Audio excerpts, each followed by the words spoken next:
एक ओर बिहार सरकार जल जीवन हरियाली के माध्यम से पेड़ को संरक्षित करने का प्रयास किया जा रहा है, तो वहीं दूसरी ओर बहादुरपुर थाना प्रभारी को आवेदन देने के बाद भी हरे भरे पेड़ काटने वाले के विरुद्ध कोई कार्यवाही नहीं होने से आक्रोशित परिजन जब जिला अधिकारी और एएसपी के समक्ष अनिश्चितकालीन धरना।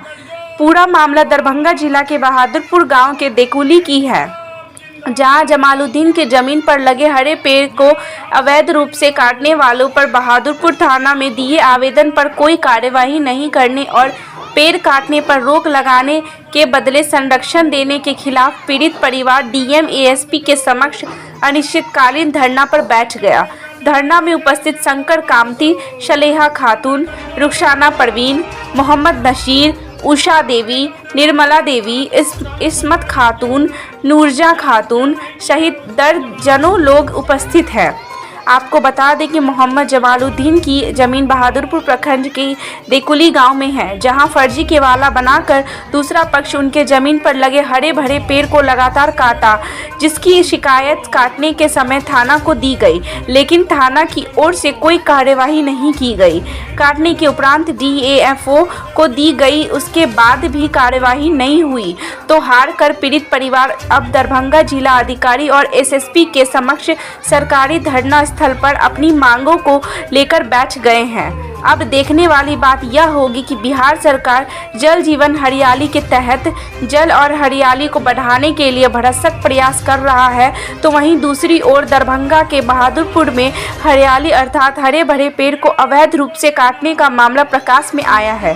प्रकाश में आने के बाद भी थाना और डीएफओ के द्वारा कार्रवाई नहीं की गई है, तो क्या थाना पर भी कार्रवाई होगी या केवल हरा भरा पेड़ काटने वाले पर? और यह कार्रवाई होती है कब और कितना दिन? अनिश्चितकालीन धरना पर बैठना पड़ता है पीड़ित परिवार को। आइए सुनते हैं क्या कुछ कहे मोहम्मद जमालुद्दीन। धरना पर आप लोग बैठे हुए हैं, कच्चा पेड़ और चौकीदार की बात कर रहे हैं, क्या मामला है पूरा?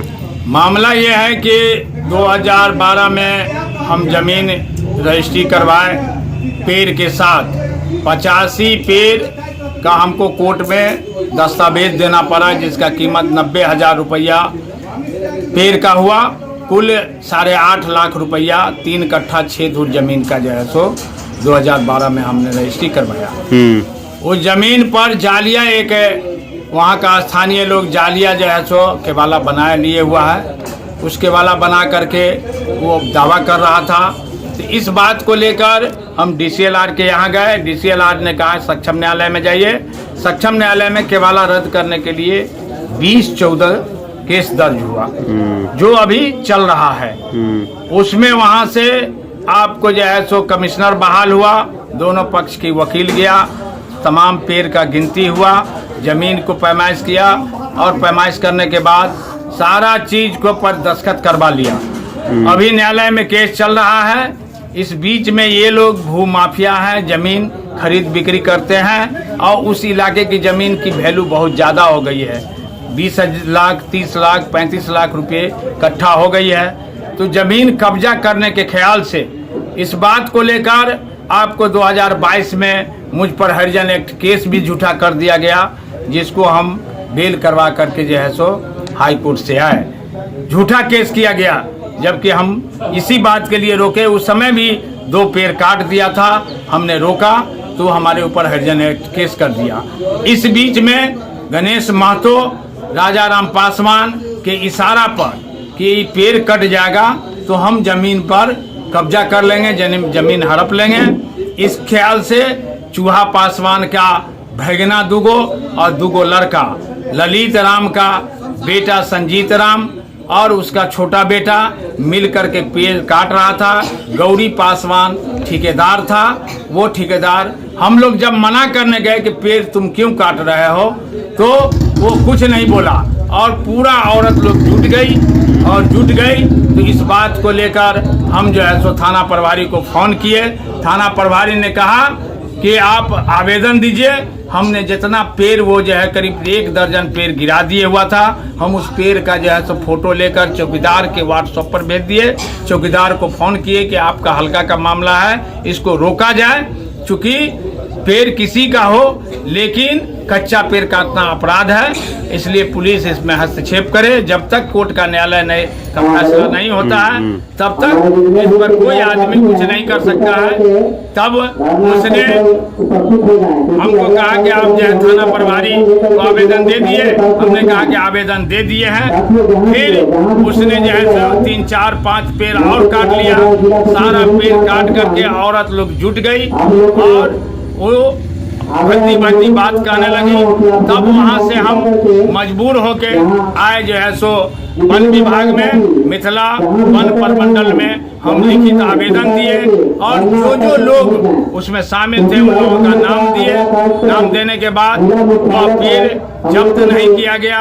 और मुझे इस बात का खेद है कि चौकीदार के निगरानी में पेड़ कट रहा था और उसको रोका नहीं गया।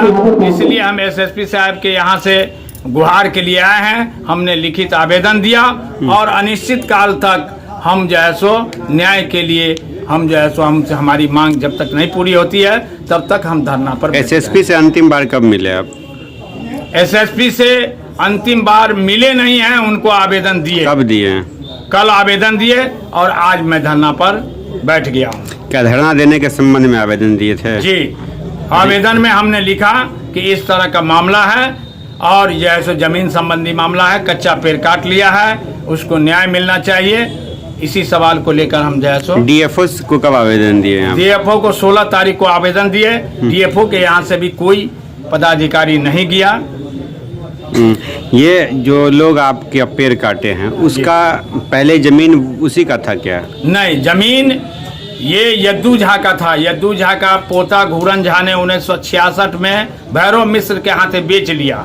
आप किससे लिए? तो भैरव मिश्र के जो जिसके हाथे बेचा, भैरव मिश्र के हाथे, उनके समांग से हमने जो है सो जमीन रजिस्ट्री करवाए 2012। आपका कहना है कि वो लोग जाली कागज जो जाली कागज हम इसलिए बोल रहे हैं कि जब घूरन झा बेच दिया तो 50 बरस के बाद अगर आप उसके पत्नी से आप कागज बनवा लेते हैं तो वो जाली नहीं होगा तो क्या होगा?